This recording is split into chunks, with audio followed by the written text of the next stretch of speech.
শুক্র শুক্র 2 দিন, রাত পোহালেই ঈদের দিন। হ্যাঁ, ঈদ আসতে আর বেশি দেরি নেই। তবে আবারও চলে আসলাম ঈদের আগে আপনাদের এন্টারটেইন করতে। তো চলুন ঘুরে আসা যাক আরো এক নতুন ফানি এন্টারটেইনিং ভিডিও থেকে। যার চোখের কিনারে আমার বসবাস, তার জন্য পাল্টে দেব ভালোবাসা। না, এটা আমি বলছি না, এটা আরোহী মিমের কথা। এটা যে সে কাকে উদ্দেশ্য করে বলেছে তা জানা না গেলেও এটা দ্বারা বোঝানো হয়েছে, তুমি শুধু আমাকে তোমার বিস্তৃত নজরের এক কোণায় রেখো, বিনিময়ে আমি তোমার জন্য এনে দেব ভালোবাসার মাস।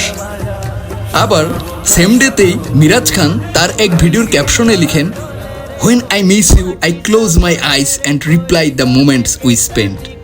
যার অর্থ দাঁড়ায়, যখনই আমি তোমাকে মিস করি আমার দু চোখ বন্ধ করি এবং আমাদের দুজনকে একসাথে কাটানো সময়গুলো দেখতে পাই। দুজনের এই পোস্ট দ্বারা কোনো এক ধরনের মিল লক্ষ্য করা যাচ্ছে। হয়তো তারা দুজনই চায় আবার আগের মতন একসাথে চলতে, একে অপরকে ভালোবাসতে, কিন্তু খুলে বলার ইচ্ছা ও সাহস না থাকায় এভাবেই তাদের ভালোবাসাকে এক্সপ্রেস করে যাচ্ছে। ঢাকা আন্তর্জাতিক বাণিজ্য মেলায় এক গার্ল সেলসম্যান এক আইসক্রিম বিক্রি করছিল। মেয়েটা দেখতে আসলেই খুব সুন্দর। কেউ একজন চুপি চুপি তার ভিডিও করে টিকটকে তাকে ভাইরাল করে দেয়। চলুন একসাথে তার ভাইরাল ভিডিওটি দেখে আসি। কিন্তু আমি মাকে কিভাবে বলি যে মা, মেয়ে তো আমাকে ভালোবাসে না। মা ঠিক আছে, আজকে যে বলে দিও মেয়েটা আমাকে ভালোবাসে।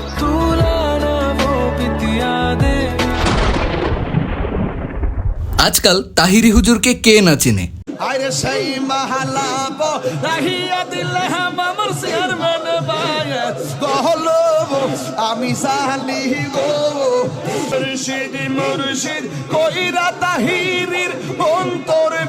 তিনি তো ওয়াজ মাহফিলে তার উল্টাপাল্টা কথার জন্য সবসময় আলোচনায় থাকেন।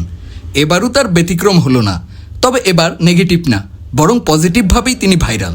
যুবকদের উদ্দেশ্য করে তিনি যা বলেন তা সবাইকেই মুগ্ধ করেছে।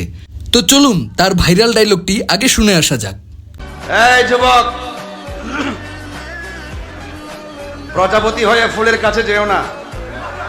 মানুষ যেহেতু হয়েছে, বাগান সাজাও, প্রজাপতি তোমার কাছে আসবে। ঠিক কিনা বলেন? বাহ বাহ বাহ বাহ, যা বলেছেন আসলেই 100% সত্য এবং খাঁটি কথা। নাজনীন নাহার নিহা বাংলা নাটকের মোটামুটি একটি পরিচিত মুখই বটে। তবে সম্প্রতি কোনো এক নাটকের শুটিং করতে এক স্কুলে যান। ব্যাস, স্কুল কলেজের আশেপাশে সবাই তার ক্যান্ডিড ভিডিও করে তাকে টিকটকে ভাইরাল করে দিয়েছে।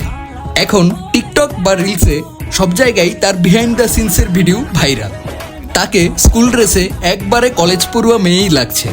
নাটকটি ঈদে রিলিজ হবে এবং আশা করি দর্শকদের ভালোই রেসপন্স পাবে। প্রডিউসারের একদিক দিয়ে ভালোই হয়েছে, শুটিংও হলো আবার মার্কেটিংও হয়ে গেল।